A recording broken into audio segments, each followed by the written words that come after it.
warahmatullahi wabarakatuh. Apa kabar? Kembali berjumpa dengan saya, Herzbun Arif, mantan Wakil Gubernur DKI Jakarta yang kini menjadi Menteri Pariwisata dan Ekonomi Kreatif Sandiaga Uno, akhirnya buka suara soal utang piutangnya dengan Anies Baswedan sebesar 50 miliar.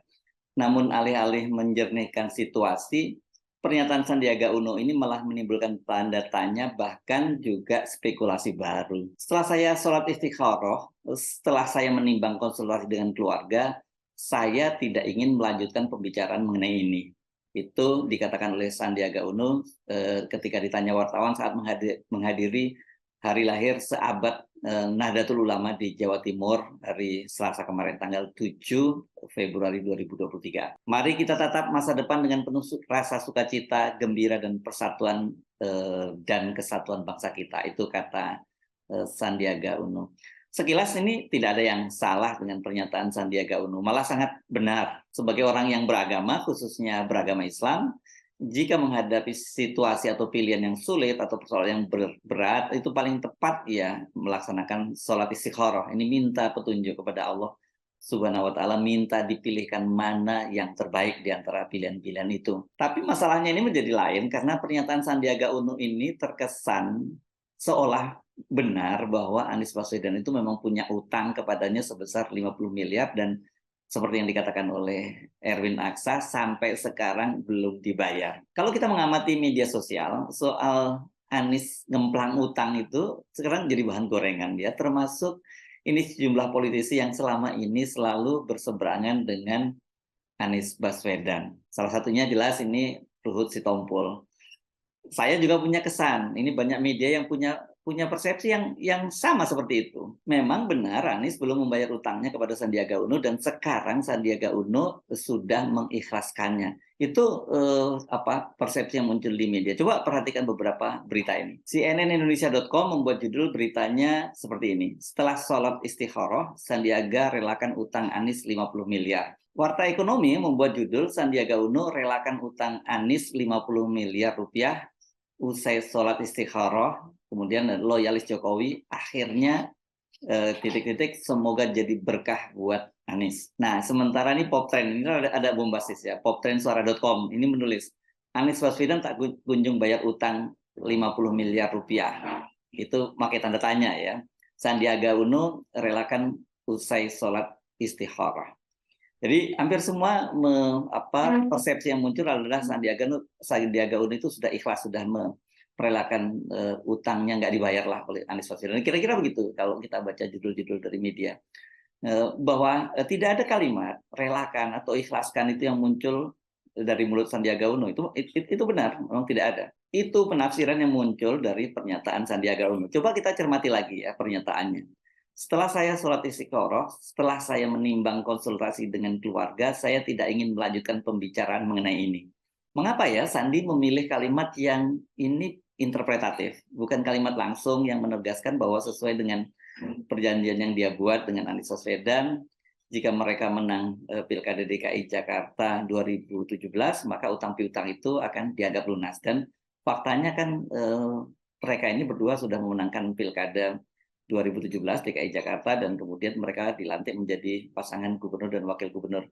Bahwa kemudian Sandiaga Uno itu tidak menyelesaikan masa jabatannya itu soal lain, karena kan kemudian toh dia memilih untuk menjadi pasangan Pak Prabowo pada Pilpres 2019. Ini berbeda dengan Anies yang berkali-kali diminta oleh Pak Prabowo untuk menjadi pasangannya, menjadi calon wakil presiden, dia menolak karena dia merasa dia harus menunaikan kewajibannya kepada warga Jakarta untuk menjadi gubernur selama 5 tahun. Seperti saya sebut dalam konten sebelumnya, itu ada 3 perjanjian utang piutang antara Anies dengan Sandiaga Uno untuk pembiayaan Pilkada DKI 2017. Saya ingin ulangi lagi poin-poin dari surat perjanjian itu, sekaligus mengoreksi beberapa detail yang kurang tepat ya tentang kapan perjanjian itu dibuat dan apa saja isinya. Surat pertama perjanjian utang itu disebut atau di sini disebutnya kopnya itu atau surat pernyataan pengakuan utang itu dibuat yang pertama itu tanggal 2 Januari 2016. Jadi ini sebelum pilkada ini ya. Karena kan pilkadanya ya pada tahun 2017. Jadi hampir setahun sebelumnya itu. Isinya bahwa Anies mengakui meminjam uang sebesar 20 miliar rupiah. Uang pinjaman itu tanpa jaminan dan tanpa bunga. Dana pinjaman itu langsung diserahkan oleh Sandiaga Uno kepada tim kampanye. Dalam perjanjian itu disebutkan bahwa Anies mengetahui bahwa dana itu diperoleh Sandiaga Uno dari pihak ketiga, dan secara pribadi Sandiaga Uno yang menjamin pengembalian dana pinjaman pihak ketiga itu, walaupun kemudian Sandiaga Uno membuat perjanjian utang dengan Anies Baswedan. Dalam perjanjian itu juga disebutkan bahwa peminjaman dana itu bukan untuk kepentingan pribadi, namun untuk kepentingan dana kampanye Pilkada 2017, karena dana yang dijanjikan oleh Pak Aksa Mahmud dan Erwin Aksa, ini anak beranak ya, kepada PKS dan Gerindra sampai saat dibuat perjanjian itu belum turun. Anies dalam surat itu mengaku tidak hadir ketika Aksa Mahmud dan Erwin Aksa membuat perjanjian dengan PKS dan Gerindra. Dalam poin berikutnya, nah ini yang saya kira sangat penting disebutkan. Jika mereka kalah dalam pilkada, Anies berkewajiban mengembalikan dana tersebut. Sebaliknya, bila mereka memenangkan pilkada, maka dana tersebut tidak perlu dikembalikan. Sandiaga Uno membebaskan Anies dari kewajiban membayar utang. Mekanisme penghapusan dana pinjaman akan ditentukan kemudian melalui kesepakatan antara Anies dan Sandi. Surat itu kendati disebutkan dibuat pada tanggal 2 Januari 2016, namun ini baru ditandatangani Anies pada tanggal 2 Januari 2017. Saya tidak tahu kenapa kok sampai selisih setahun ya, apakah salah ketik atau memang sudah dibuat setahun sebelumnya dan baru kemudian ditandatangani pada 2 Januari 2017. Yang kedua, ini disebut sebagai surat pernyataan pengakuan hutang 2. Surat perjanjian itu memuat poin-poin yang sama ini ya dengan surat perjanjian yang pertama. Namun pada poin 1, 2, dan 3 diakui utang pertama sebesar 20 miliar ditambah utang kedua 30 miliar dan total itu menjadi 50 miliar. Dan surat itu dibuat pada tanggal 2 Februari 2017, namun baru ditandatangani oleh Anies Baswedan pada tanggal 6 Februari 2017. Nah, di luar dua surat pengakuan utang yang tadi tampaknya digunakan untuk pembiayaan kampanye dan pilkada putaran pertama, ternyata Anies Baswedan itu kembali meminjam dana dari Sandiaga Uno dan kali ini jumlahnya 42 miliar rupiah. Dan sebesar itu katanya merupakan 70% dari kesepakatan dana kampanye putaran kedua, yakni sebesar 60 miliar rupiah. Dengan begitu, total utang Anies ke Sandiaga Uno sesungguhnya itu sebesar 92 miliar. Sementara detail lain dalam surat itu sama, ini termasuk janji akan membayar bila kalah dan hutang akan dihapuskan bila mereka menang. Nah, surat ini ditandatangani pada tanggal 9 Maret 2017. Ini berarti menjelang Pilkada DKI 2017 putaran kedua. Kan putaran kedua ini dilaksanakan pada tanggal 19 April 2017. Nah, dari ketiga surat perjanjian itu sangat jelas bahwa ada perjanjian, itu hitam di atas putih, bila mereka menang pilkada maka utang piutang itu dihapuskan. Atau dalam bahasa Sudirman Said, ini tim ses Anies Sandi yang kini menjadi liaison officer Anies dalam tim kecil Koalisi Perubahan, utang itu sudah lunas. Mustahil Sandi tidak tahu menahu atau tidak ingat soal ini, ya. Karena apa ya? Kenapa? Karena kan waktu hari ulang tahun Gerindra ketika ditanya oleh wartawan pada hari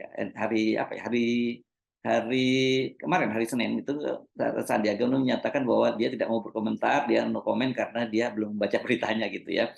Ini ada utang piutang sampai 92 miliar. Walaupun Sandiaga Uno ini merupakan pengusaha yang sangat kaya raya gitu, duit 92 miliar itu ya tetap duit kan. Apalagi dalam surat pengakuan utang itu disebutkan bahwa Sandiaga Uno juga meminjam dari pihak ketiga. Jadi artinya dia punya kewajiban dong untuk mengembalikan dana itu kepada pihak ketiga. Sebagai pasangan dalam Pilkada DKI dan seperti dikatakan oleh Sandiaga Uno, dia sampai sekarang itu masih tetap bersahabat dan berkomunikasi dengan baik dengan Anies Baswedan.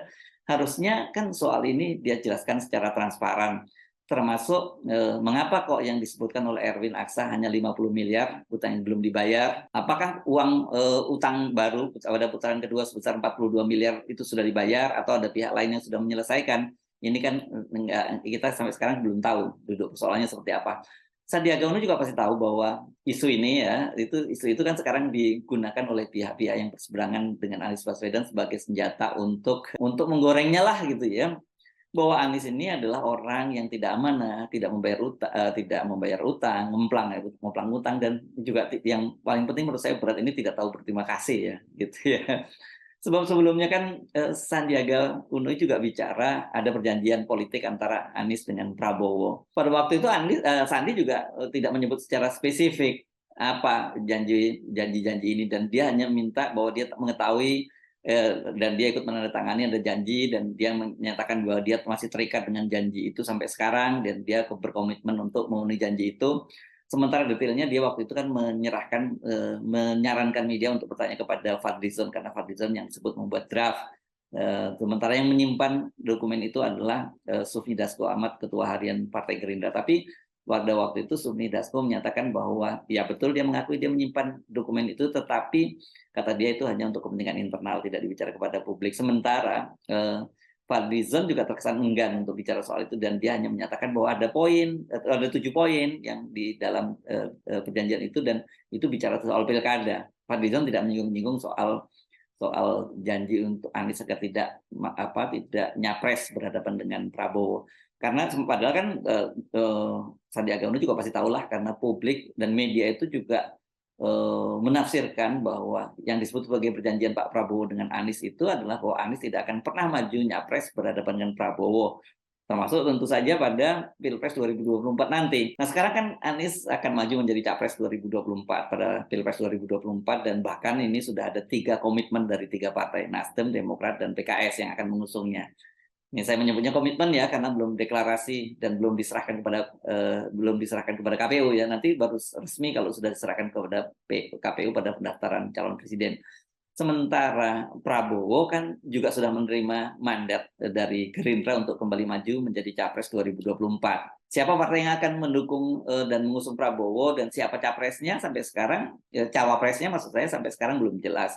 Kendati Gerindra itu sudah membuat sekber bersama dengan PKB.